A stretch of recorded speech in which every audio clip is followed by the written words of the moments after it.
Okay, so today I want to explore Tartarian influence in Canada, specifically the Parliament buildings.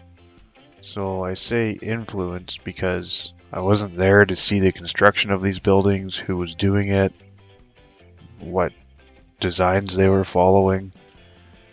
The official narrative does have an explanation, along with limited photos, but as per usual, it all seems sketchy.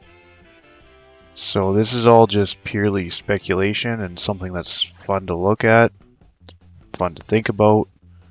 At the very least, we get to see some badass buildings that have rarely been duplicated since their original conception. If you've come across this video with no clue what Tartaria is, in a nutshell, we're looking for a specific style of architecture that appears in nearly every corner of our realm. These buildings seem to have what is called antiquotech on the domes and peaks, which could have been used to harness the power of the ether. In my previous video, I go a little more in depth. So starting in Victoria, BC, the narrative states the construction started in 1893 and was completed in 1897. The tallest copper dome is 165 feet from grade. The architect was allegedly only 25 years old when the project started, and I could not find photos from the construction phases. Moving on to Edmonton, Alberta, officially opened in 1912. You can see the elaborate stonework, pillars, and the copper dome on top. And there just so happen to be some pictures of construction available, in which it doesn't really seem there's many workers visible on site at the time of the photo. This one is in Regina, Saskatchewan. They claim to have built it between 1908 and 1912. There are limited pictures available for this one too in the construction phase. Again, not many workers visible on site. Winnipeg, Manitoba, completed in 1920, and the highest dome is 253 feet tall. Each one of the four corners of the copper dome supporting the Golden Boy has a stonework grouping representing the four elements of alchemy: earth, air, fire, and water, which is very interesting to me because I don't remember Canada being a hermetic principle type of country. This construction photo was taken in May of 1919, so they say. Again, no workers present from what I can see. The Ontario legislature in Toronto was dubbed Pink Palace, completed in 1893, and the official narrative actually admits to using slave labor to construct it. They state that 10.5 million bricks were made by inmates of the Toronto Central Prison, and construction photos just don't seem to be available. This one is located in our country's capital, Ottawa. The site is separated into three blocks: east, west, and center. The east block is said to have been completed in 1866, and you can see all the standard trends here: the stonework, the copper roofing, and all the antenna coming off of that roof. The west block, said to have been completed 1865. Same deal here, and you can even see at the bottom the darker blocks used at the footings and the windows down low. It is interesting. Now, this iteration of the center block was completed in 1927, they say after a fire. And I do find it funny that oftentimes these older buildings made of stone and metal are destroyed by fires somehow. And this picture of the ruins is taken in 1916, they say. Originally, this was built in 1866.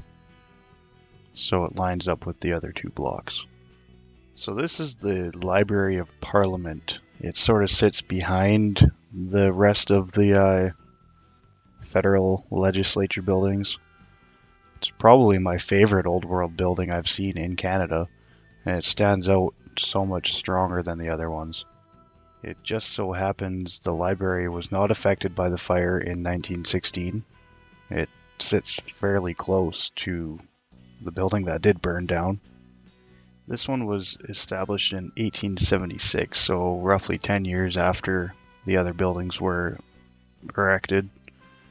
This is one of the very few pictures depicting construction, and it looks like they hauled all the material in with a horse and buggy system.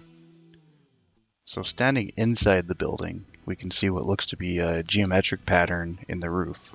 Shelving lining the walls, full of parliamentary records, recorded debates and journals from Senate and the House of Commons. And interestingly enough, this carving of the Green Man can actually be found inside the library.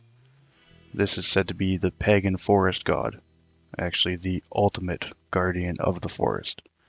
He is the symbol of rebirth, rejuvenation, and the life and death cycle. It's an odd choice for a Library of Parliament. So moving along to Quebec. This was built between 1877 to 1886. The frontal tower is 171 feet tall. I was unable to find depictions of construction for this one, as usual. Remember, cameras did exist in the 1870s. So this one's interesting. It's in Newfoundland. They say they used it from 1832 to 1855. Now, it's right in the name, Newfound Land. It just happened to have some inheritance included, apparently. And as per usual, good luck finding construction photos or depictions for this one.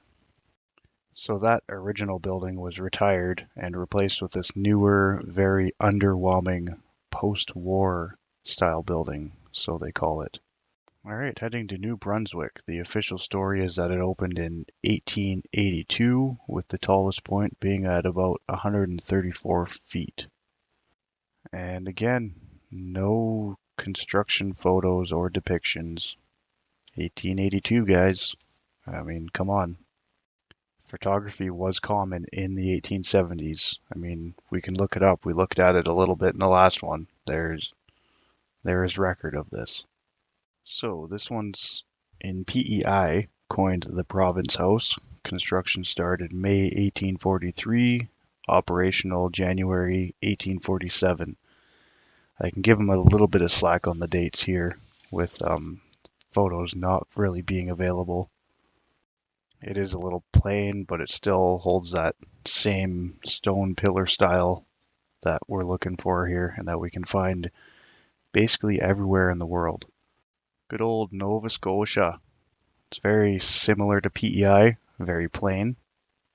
No domes here, still the same brick construction we've seen in all of the previous buildings. So moving along to Nunavut now.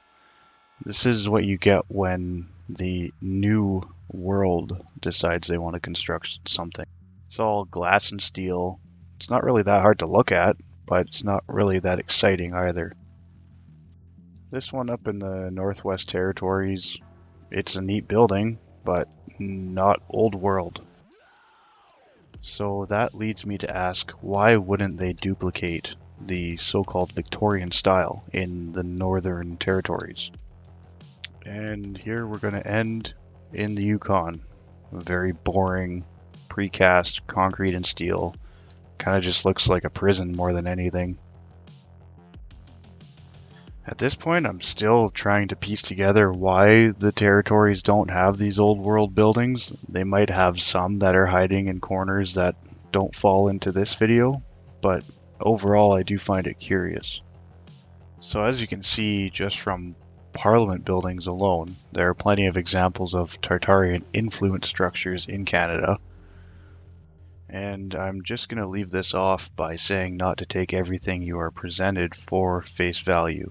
Always think for yourself, follow your instincts, and ask the questions that arise. The current narratives we are being presented are sketchy at best, and often there are hints left behind in plain sight. All it takes is for you to look for them. And if you made it this far, you probably notice I stumble over my words. I'm fucking Canadian, eh? Like, what are you gonna do about it? And I'm not 100% happy with the microphone I'm using. I do have another one on order, so if you focus on the little things like I do in the voiceover audio, hopefully it's gonna get better.